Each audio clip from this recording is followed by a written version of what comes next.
The CEO called the police on him in front of his daughter before he finished saying his name. It was a Tuesday morning in early April, the kind of morning that has not yet decided what it wants to be. Cool at the edges, warming in the middle, the sky a pale and non-committal blue. James Callo had walked Maya to the building because that was what you did on career day. You walked your child to the building, you held their hand on the unfamiliar street, you tried to make the large and formal world feel manageable through the simple geometry of being beside them. Maya was 8. She had her mother's eyes and her father's habit of going quiet in new places, not from shyness, but from the particular attention of a child who has learned to read rooms before committing to them. She was wearing her good jacket, the navy one with the small brass buttons, because James had told her the night before that the building would be formal, and she had taken this information seriously and dressed accordingly. She was carrying a small notebook. She had written 3 questions in it the evening before, 3 things she wanted to learn about what people did in office buildings, in her careful, slightly too large handwriting that was still finding its final shape. The building was called Vantec Tower. It occupied the corner of Meridian and 5th with the quiet aggression of architecture that has been designed to communicate permanence. Glass and steel and a lobby visible from the street. All clean lines and polished surfaces and the particular indoor light that costs money to produce and exists to tell you, without words, that the people inside belong here and you may or may not. James had the confirmation email on his phone. He had printed it too because he was a man who printed things when they mattered, who believed that paper had a weight that screens did not. The email was from the building's community outreach coordinator, a woman named Patricia Shin who had organized the Career Day program for 3 local elementary schools and had personally confirmed James's visit 2 days prior.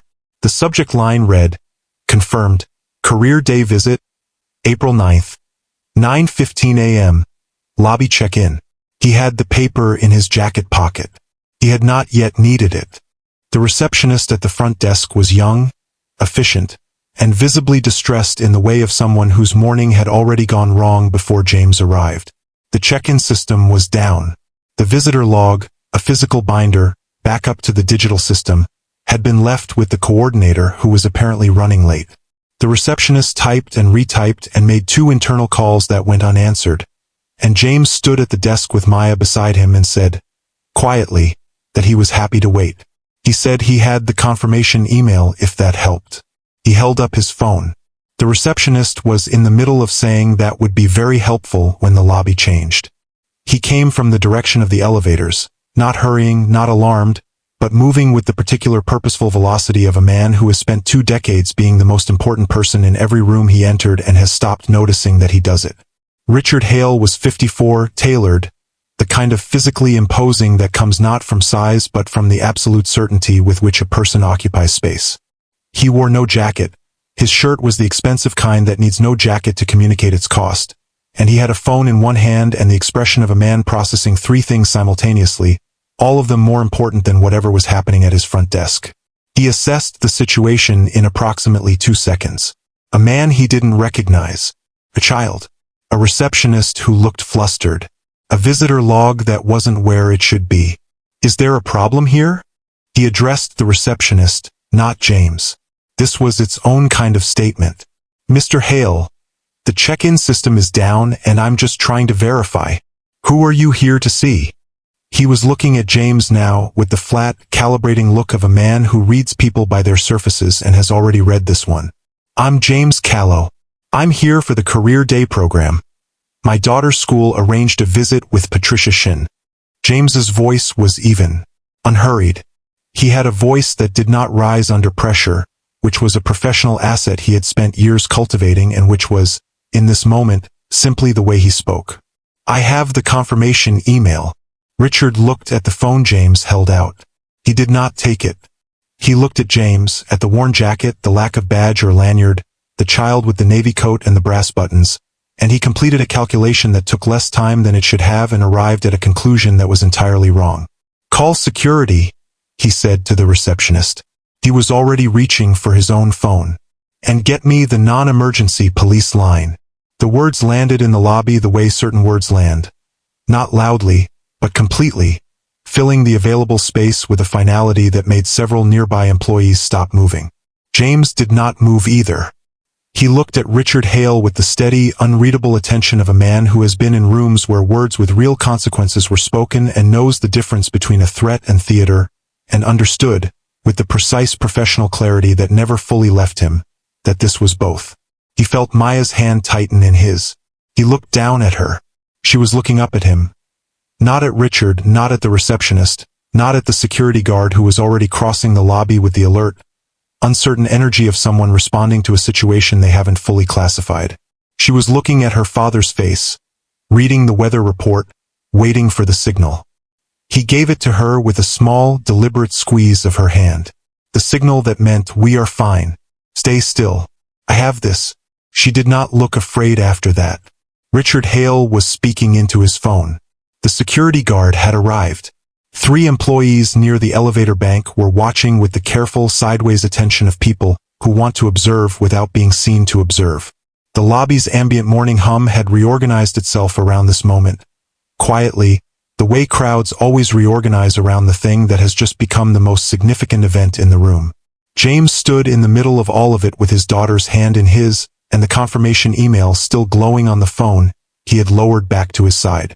He did not show the email again. He did not explain himself again. He simply waited with the patience of a man who has learned, across a long career in rooms where patience was the most powerful thing available, that truth does not need to be loud to be inevitable. It just needs time. James Callo had not always been a man who waited in lobbies. For 17 years he had been the person that lobbies were designed to stop, the federal investigator whose arrival at a front desk meant that the building behind it was already in the early stages of a process it could not reverse. His title, for most of that career, was Senior Enforcement Investigator, Financial Oversight Division, Federal Bureau of Fiscal Regulation.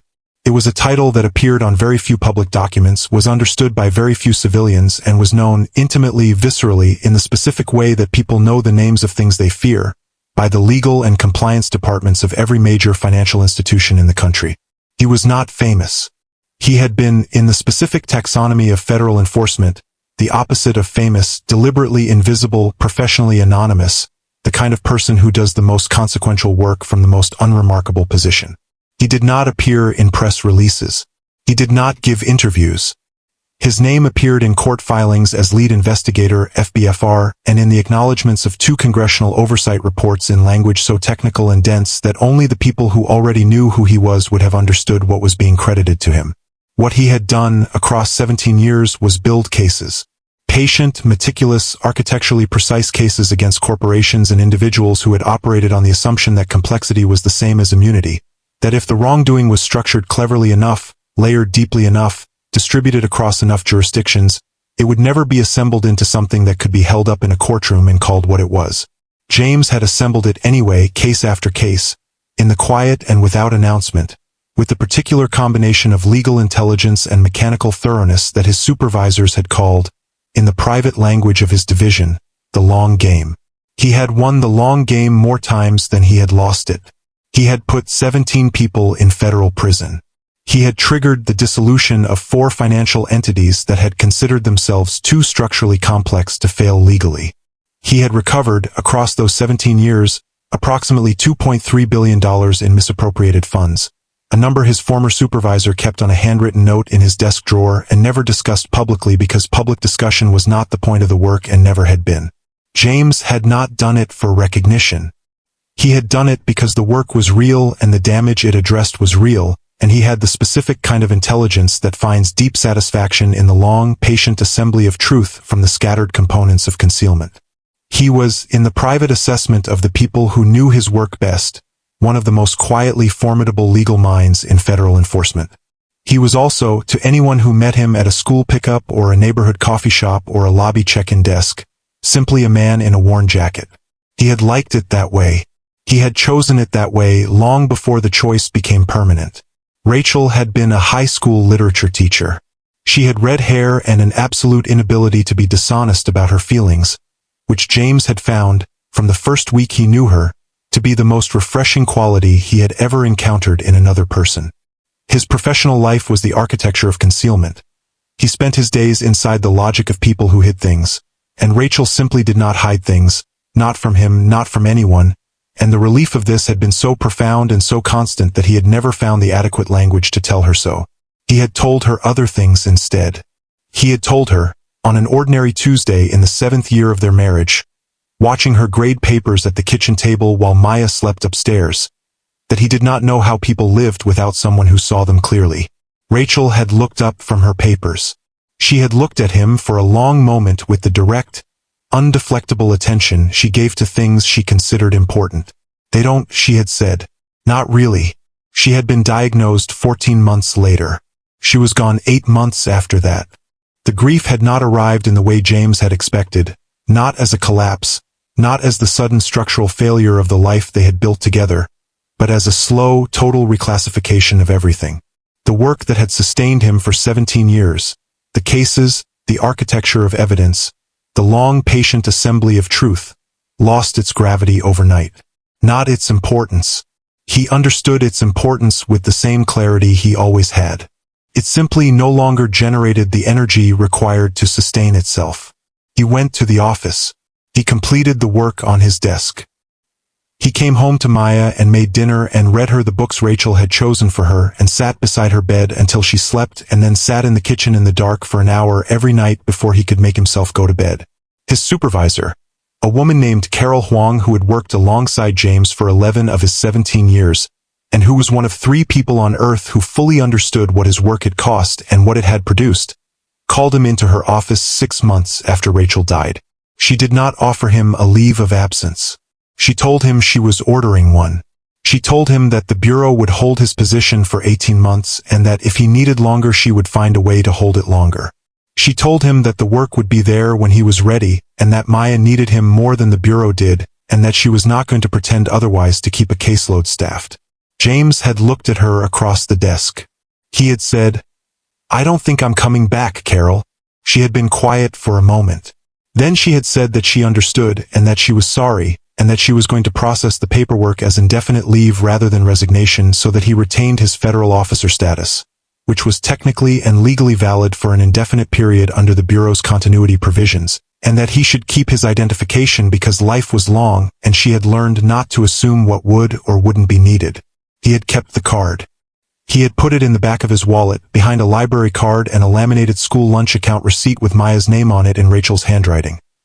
Rachel had laminated it so it wouldn't get ruined in a washing machine, which was the kind of practical, loving thing Rachel had done without comment all the time, and he had not thought about it with any regularity for 4 years.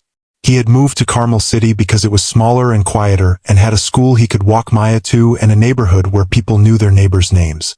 He had taken a part-time consulting position with a private legal firm, work he could do from a kitchen table, work that was interesting enough to keep his mind operational and undemanding enough to leave room for the things that mattered more.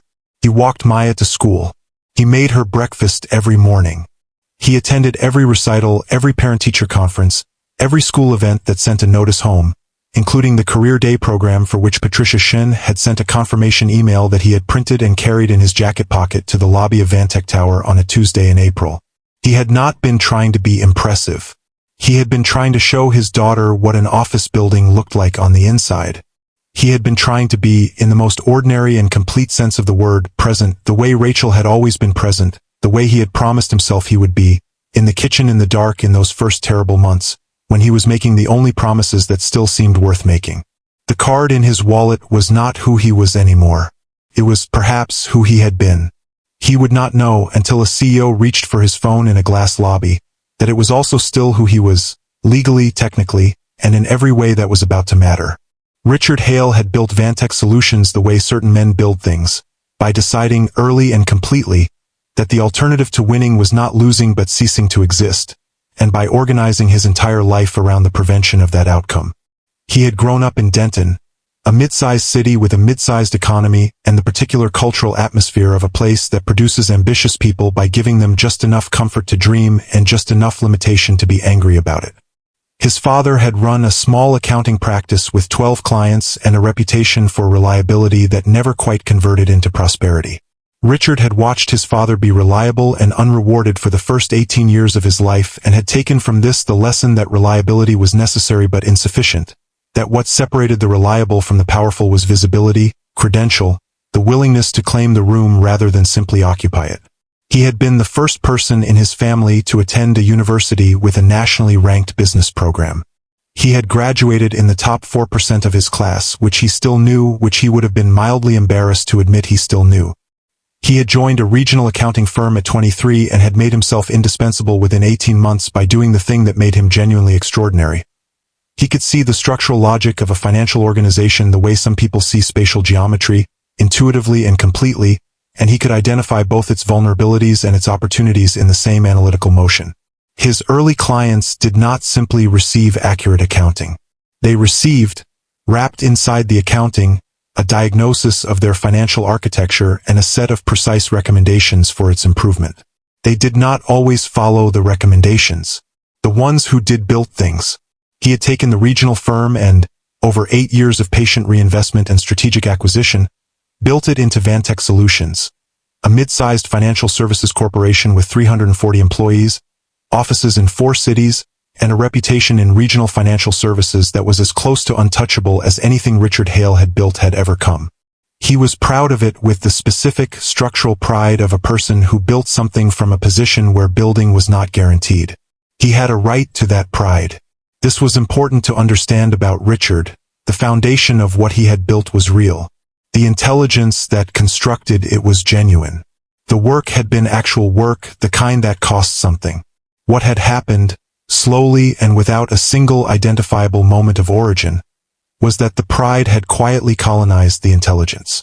The man who had once read rooms with surgical objectivity had gradually become a man who read rooms for confirmation, who saw what supported his existing assessment and processed the remainder as noise.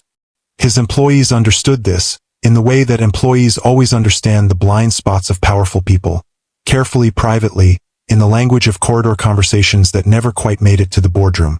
He was not feared in the way of cruel bosses. He was navigated in the way of men whose certainty had become load-bearing, men around whom you arranged yourself, because the cost of collision was high and the probability of changing their mind was low. His instincts, which had once been calibrated against evidence, now ran slightly ahead of it. He made assessments and then found the evidence to support them, which is the inversion of how assessments are supposed to work and which produces a specific kind of confident wrongness that is more dangerous than doubt precisely because it doesn't feel like an error when it's happening. He had looked at James Callo in his lobby and had completed an assessment in 2 seconds that 17 years of federal investigative experience would have told him required considerably more information. He had seen surface and called it depth. He had seen an unfamiliar man without a badge or a briefcase in a lobby where unfamiliar men without badges or briefcases represented a category called problem to be resolved, and he had resolved it with the efficient, disproportionate certainty of a man who had been wrong about small things so rarely, in his professional domain, that he had stopped leaving room for the possibility. He had not considered the card behind the library card. He had not considered that the absence of a briefcase might mean something other than what he assumed. He had not, in the specific failure that would cost him most, considered the daughter. Sarah Hale was 17. She had her mother's quietness and her father's observational intelligence, which was a combination that produced, in her particular case, a young woman who saw a great deal and said relatively little, not from timidity, but from the considered patience of someone who has learned that understanding a situation fully is more valuable than responding to it quickly. She had been crossing the mezzanine above the lobby on her way to find her father. She had come to the building directly from school for a lunchtime appointment she had with him that he had, she suspected, forgotten. When the scene below reorganized itself around the man at the front desk, she stopped at the mezzanine railing. She watched. She watched her father reach for his phone. She watched the security guard cross the lobby. She watched the man at the desk, the man in the worn jacket with the child in the navy coat, stand completely still in the way of someone who has decided that stillness is the appropriate response and who has access to enough internal resources to sustain that decision under pressure. She watched the little girl's hand tighten and then, after the man looked down and did something, squeezed her hand, said something, some small signal that Sarah couldn't see but could read from the child's posture. She watched the little girl stop being afraid. She had seen her father make people afraid. She had seen him make people uncertain, defensive, deferential. She had watched him use the accumulated authority of what he had built to compress the available space around people who disagreed with him until the disagreement became too uncomfortable to maintain. She had watched this process from a young age and had understood it before she had the vocabulary to name it, and had spent the last several years in the quiet, private work of deciding which parts of her father she intended to carry forward and which parts she intended to set down. She watched him call the police on a man in a worn jacket who had not raised his voice. She watched the little girl in the navy coat look up at her father and find, in his face, the information she needed to not be afraid. She gripped the mezzanine railing. She did not go downstairs. She understood, with the precise situational intelligence she had inherited from the man below who was currently misusing his, that going downstairs would not help anyone and might complicate things in ways she couldn't predict.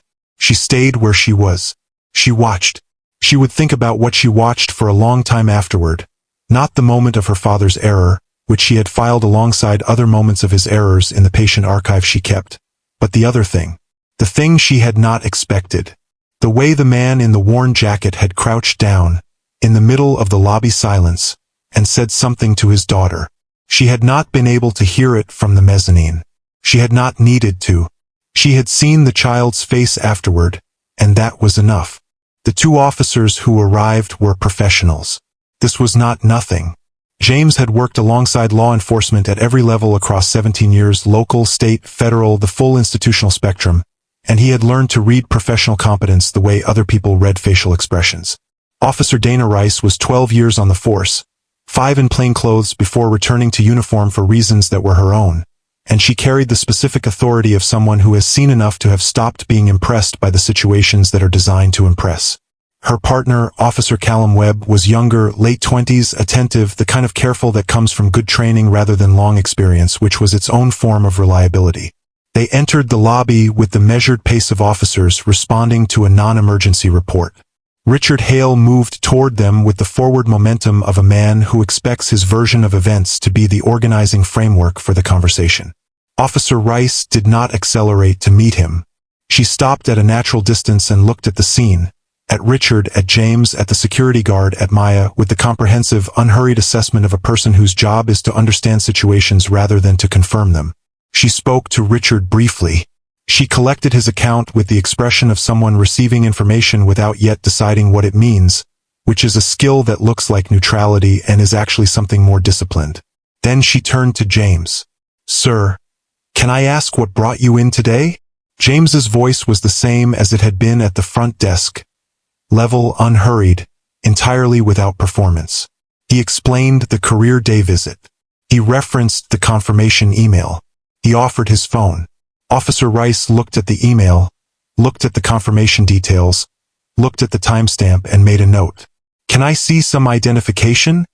she asked. It was a routine request. Standard protocol. The kind of request that, in 99 out of 100 lobby situations, produces a driver's license and a resolution.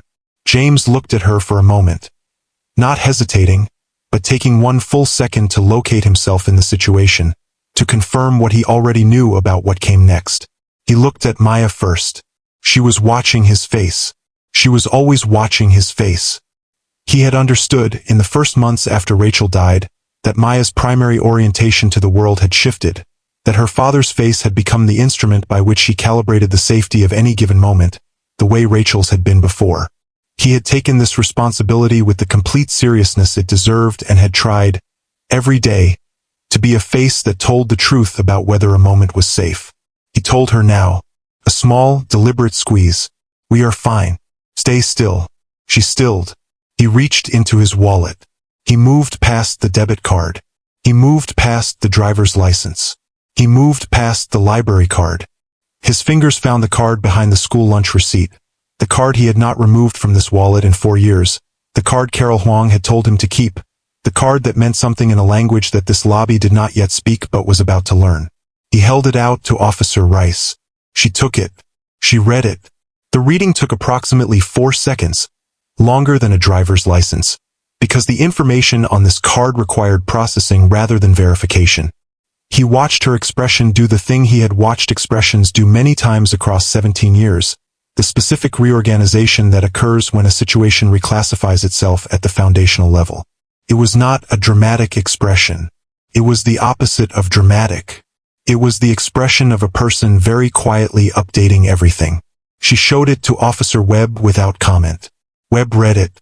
He looked at James. He looked at Richard Hale, who was standing 6 feet away with the comfortable posture of a man awaiting confirmation of his own narrative.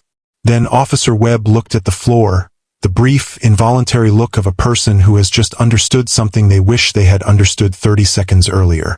The card read, James A. Callo, Senior Enforcement Investigator, Federal Bureau of Fiscal Regulation, Officer of the Federal Court, Active Status. Richard Hale said, "What is that?" His voice had the careful, controlled tone of a man who has felt the ground shift and is deciding whether to acknowledge it. Officer Rice turned to him. She told him, in the even professional language of someone delivering information rather than rendering judgment, what the card indicated and what the federal officer status it conferred legally meant. The lobby processed this. Not loudly. The lobby did not erupt. There was no gasp, no theatrical reaction, no moment designed for highlight reels. What happened was quieter and more complete than any of those things. The ambient noise of a working morning, the elevator chimes, the distant phone, the keyboard percussion of the reception desk, continued exactly as before. But the people within earshot of Officer Rice's words had heard them, and the information moved through the lobby the way significant information always moves through shared spaces. Quietly, completely, and without the possibility of being unheard. 3 employees near the elevator bank exchanged a look and looked away. The receptionist stopped typing. Richard Hale's posture, the forward, claiming, room-owning posture of 22 years of being the most important person present, made a small, involuntary adjustment. James took the card back from Officer Rice. He put it in his wallet. He put it behind the library card, behind the school lunch receipt with Rachel's handwriting on it. Maya, still holding his hand, felt his hand relax completely for the first time since they had walked through the door. The silence lasted perhaps 6 seconds. In the architecture of significant moments, 6 seconds is a long time. Long enough for the people who had heard to finish hearing. Long enough for the information to complete its movement through the available space. Long enough for Richard Hale's face to begin the process. Still early, still incomplete, still capable of being arrested if something intervened. Of understanding that the situation he had created was not the situation he had believed himself to be creating. James did not watch Richard's face complete that process. He was watching Maya. She was 8 years old. She had the specific intelligence of a child who has been raised by a parent who speaks to them honestly, who does not condescend, who answers the actual question rather than a simplified version of it, who treats a child's capacity for understanding as something to be respected rather than managed. This meant she was, in some ways, more perceptive than her years accounted for. It also meant she was more sensitive to the emotional texture of a room than most adults expected. She had felt the lobby change.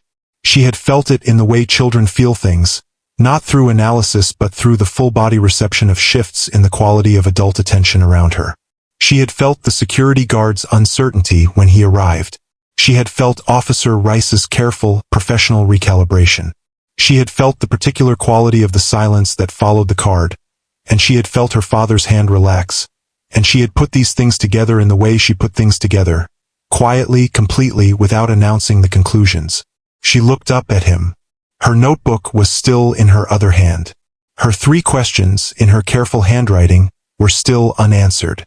She said, in a voice pitched exactly between the 2 of them and no one else, "Dad, are we in trouble?" The question landed in James's chest with the specific weight of questions that contain more than their words. She was not asking about the lobby. She was not asking about the police officers or the card or the CEO who had called them. She was asking the deeper thing, the thing children ask when the adult architecture of the world has become temporarily unstable and they need the person they trust most to confirm that the instability is temporary. James looked at her. He took in her face, the serious eyes, the careful posture, the navy jacket with the brass buttons she had chosen because he had said the building would be formal and she had taken that information seriously. The notebook in her hand. The 3 questions. He crouched down. Right there, in the middle of the lobby, in the circle of the silence, in front of Officer Rice and Officer Webb and Richard Hale and the employees near the elevator bank and everyone else who was pretending not to watch while watching completely. He went to one knee on the polished floor so that he and Maya were at exactly the same level, which was the way he had always done it.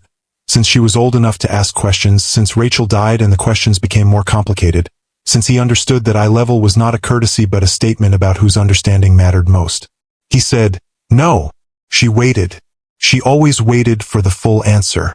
She had learned this from Rachel, who had believed that no was the beginning of an explanation, not the end of a conversation. He said, "We were never in trouble. Not once since we walked in." Then why did he call the police? James considered the honest answer. He had always given her honest answers, in the simplified but unpatronizing language of a parent who respects a child's intelligence. He was constructing the honest answer, finding its correct form, when he became aware of something in his peripheral vision. A presence at the mezzanine railing above.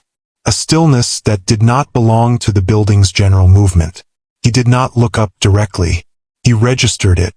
A teenager. A girl by the silhouette. Standing very still, watching the lobby with the focused, unmoving attention of someone who has decided that this moment is important enough to observe completely. He looked back at Maya. He made a decision, James said. Before he had enough information. People do that sometimes. They see the outside of something and they think they know what's inside. Maya considered this. "That's not good," she said. "No," James agreed. "It isn't." Did he know he was wrong? Not yet. Will he? James looked at his daughter's face. The precise, unsentimental curiosity of a child asking a real question about how the world works, and thought about how to answer it. He thought about 17 years of long games and patient assembly.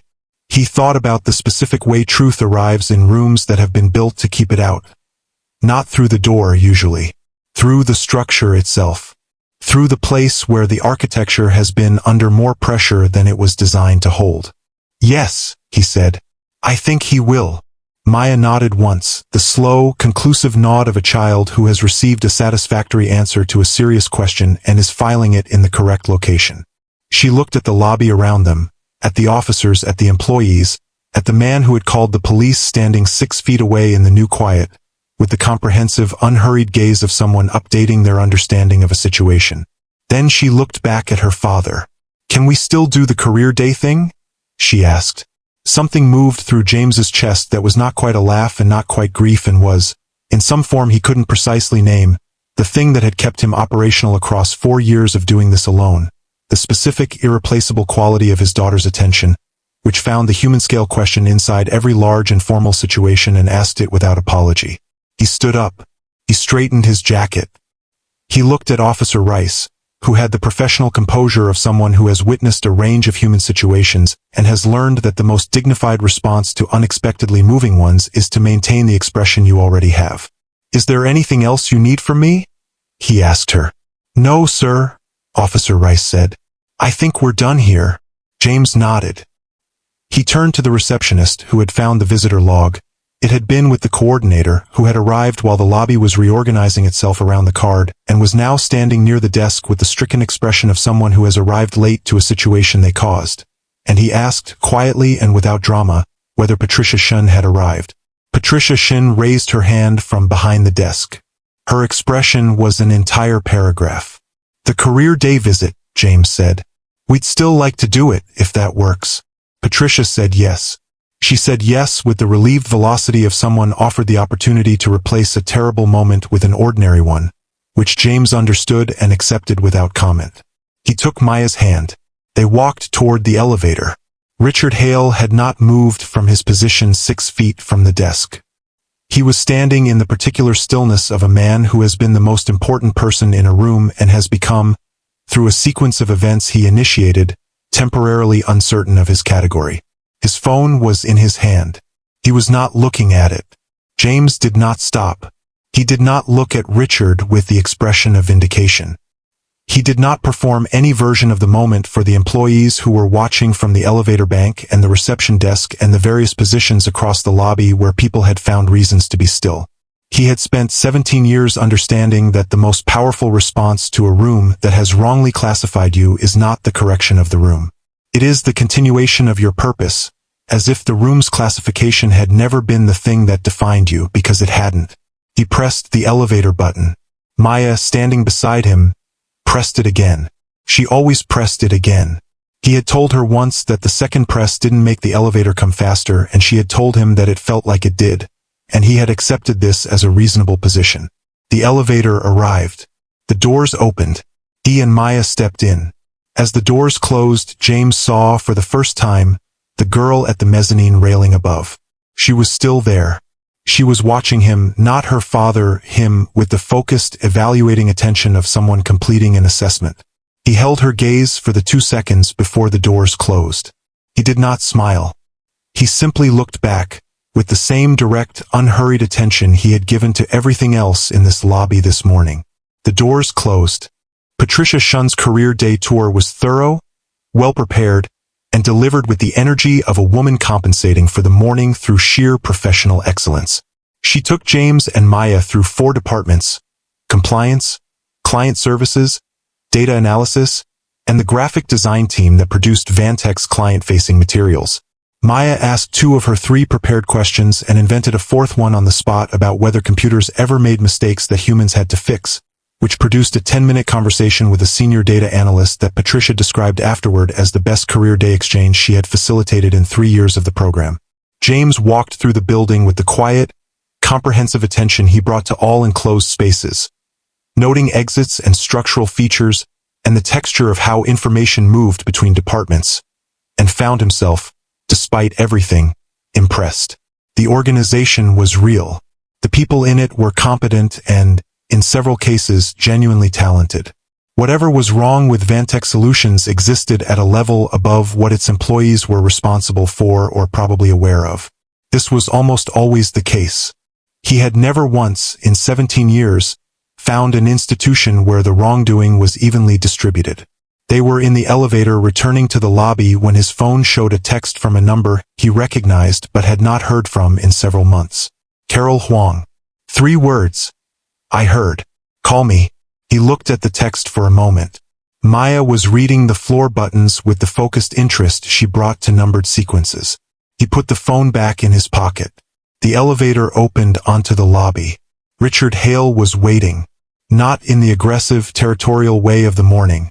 Not with the phone in his hand and the forward momentum of a man resolving a problem. He was standing near the reception desk with the careful, upright posture of a person who has prepared what they are going to say and is hoping the preparation holds. He looked at James. He did not look at Maya first, which James noted. Mr. Callo, he said, can I have a moment? James looked at Patricia, who understood, and took Maya to look at a large architectural photograph of the original Vantex building on the lobby wall. A print that Maya would later describe as a picture of a smaller building than this one, which was accurate. James turned to Richard. Richard said, I owe you an apology. He said it with the careful diction of a man who has decided that directness is the only remaining option. What I did this morning was wrong. I made an assumption and I acted on it without enough information, and I did it in front of your daughter, and I'm sorry. James looked at him. He took the apology in without the performance of accepting it, without the magnanimous gesture, without the hand extended for a healing handshake, without any of the social choreography that men in lobbies sometimes use to convert a genuine reckoning into a comfortable transaction. I appreciate that, he said. Richard held his gaze. He had something else to say. James could see it in the specific tension of a man who has decided to say the harder thing after the easier thing. My coordinator pulled the public record on your bureau affiliation after the officers left, Richard said. I understand you're connected to an SEC referral regarding our fund management division. That's correct, James said. The visit today was a preliminary site familiarization, James said. Standard protocol for a referral at this stage. I was confirming an address and establishing physical familiarity with the location. Nothing more. Were you going to identify yourself? James considered the question. I was going to check in at the front desk, he said. Confirm the visit and leave. The identification was not part of the visit's purpose. Richard processed this, the specific structural processing of a man understanding that the situation he created had exposed something he would have preferred to manage differently. The referral was not new information to Vantex's legal team. It had been in process for 6 months. It had been the subject of careful, strategic management by lawyers who were paid to keep it from becoming the kind of thing that happened in lobbies. Richard had not known James Callo was connected to it because the lawyers had not told him the name of the lead investigator. Standard legal advice, designed to prevent exactly the kind of unmanaged encounter that had just occurred. "I see," Richard said. "The formal proceedings will be conducted through your legal counsel," James said. "Nothing that happened this morning changes that timeline or process." Richard nodded. He was quiet for a moment, the genuine quiet of a man standing in the wreckage of a morning he had caused and looking at it honestly. "For what it's worth," he said, "the fund management issues, I didn't know about them, not the extent of them." James looked at him. He had heard this before. He had heard it many times from many people in many rooms. He had learned, across 17 years, that it was sometimes true and sometimes not, and that the legal process was the appropriate instrument for making that determination and not his personal judgment in a lobby. "That will matter," James said simply. "If it's true." Richard Hale looked at him for a long moment. Then he looked across the lobby at Maya, who was asking Patricia something about the architectural photograph and had produced her notebook to write down the answer. Something crossed Richard's face. It was not a simple expression. It had several things in it: recognition, something older and less comfortable than recognition, the specific look of a man measuring himself against a standard he had not known was in the room. "She's sharp," he said. "Yes," James said. "She is." They left the building at 11:40 a.m. The morning had completed its earlier promise. It was warm now, properly spring, the kind of day that makes the interior of office buildings feel faintly arbitrary. James held the door for Maya and she went through it with the particular energy of a child released from a formal environment into unstructured air, which expressed itself in 2 small skipping steps on the pavement before she remembered her composure and resumed walking normally. He pretended not to notice the skipping. He had always pretended not to notice it. It was one of his favorite things. The street was the ordinary Tuesday street it had always been.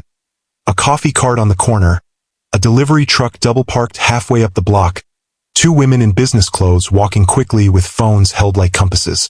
The city's indifference to the interior of the morning was, in its way, a relief. Out here, nothing had happened. Out here, they were simply a man and his daughter on a Tuesday, and the weight of the lobby fell away in the particular manner of weights that were never actually yours to carry permanently. Maya walked beside him with her notebook under her arm.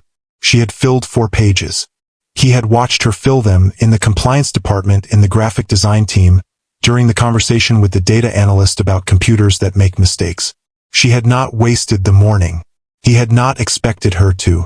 They walked half a block in the comfortable silence that was, for them, the natural medium of transition, the space between one thing and the next that they had learned to occupy without filling it unnecessarily. Rachel had given them this. She had believed in the intelligence of silence between people who understood each other, and she had practiced it with James from the beginning of their marriage, and he had passed it on to Maya without quite realizing he was doing it, the way the most important transmissions happen. Maya said, "Dad." "Yeah. That man. The one who called the police. Richard. Is he going to be okay?" James looked at her. The question had the precise, unsentimental quality of genuine concern. Not performative, not ironic, not a child trying to seem mature. She was asking because she wanted to know, because she had been in the room, because she had watched the morning and drawn conclusions, and the conclusion she had drawn about Richard Hale was not that he was a villain, but that he was a person who had done something wrong and was now in the difficult position of people who have done things wrong, which was a position she apparently found worth asking about. He thought about how to answer it honestly. "I don't know," he said. She accepted this. She had learned from him that "I don't know" was a complete answer when it was true, not a placeholder for something better. "He looked like he knew," she said. "At the end, when he was watching me with Patricia. He looked like he knew something." James looked at her sideways. "What do you think he knew?" She was quiet for a moment, the architectural pause of someone building a sentence rather than finding one. "I think he knew he'd done it wrong," she said. "Not just calling the police. The whole thing. The way he looked at you when you came in. I think he knew that too." James said nothing. He was often silent when she said things like this, not from lack of response but from the specific, recurring experience of finding that his daughter had arrived somewhere ahead of him and he needed a moment to catch up. "You see people clearly," she said. It was not a question. He looked at her. "What makes you say that?" "Because you crouched down," she said simply. "In the lobby, when I asked if we were in trouble. You didn't just answer, you came down to where I was." She paused. "He never would have done that." James walked. The coffee cart was 20 feet ahead. The Tuesday morning moved around them with its indifferent ordinary grace. He thought about Rachel at the kitchen table. They don't. Not really.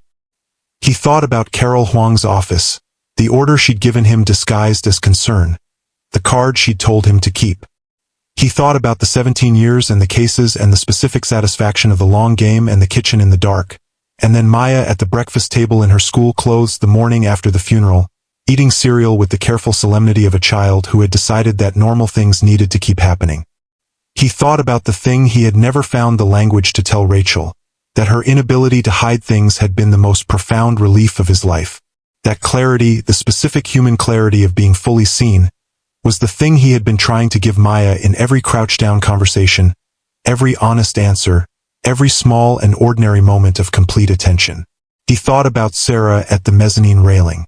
The way she had watched, the specific quality of her stillness, not curiosity, not judgment, but the serious, comparative attention of a person measuring something against something else. He hoped she had found what she was measuring. He hoped it had been useful. He thought about Richard's face at the end, the look that Maya had seen and named correctly, the look of a man understanding several things simultaneously and finding the inventory difficult. He did not wish Richard harm. He had never, in 17 years, wished harm on the people whose wrongdoing he had assembled cases against.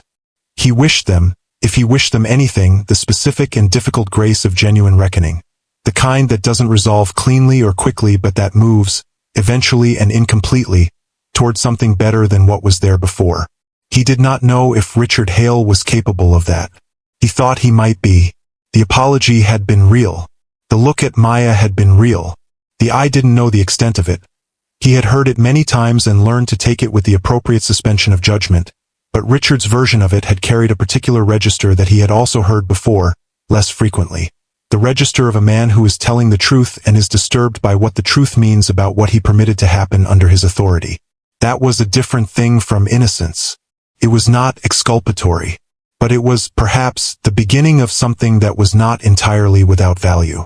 The coffee cart was run by a man named Sol who had been at this corner for 11 years and who knew James by order, the Americano, the hot chocolate, and who had, over 4 years of Tuesday and Thursday mornings, become the kind of presence in James's life that the city provides as a quiet substitute for the community you build more intentionally. Reliable, familiar, requiring nothing beyond the transaction and offering, in that nothing, a form of consistency that was its own small comfort. Sol made the drinks without being asked. He looked at Maya and said, "Field trip? Career day?" Maya said seriously. "Learn anything?" She considered the question with her full attention. "Computers make mistakes that humans have to fix," she said.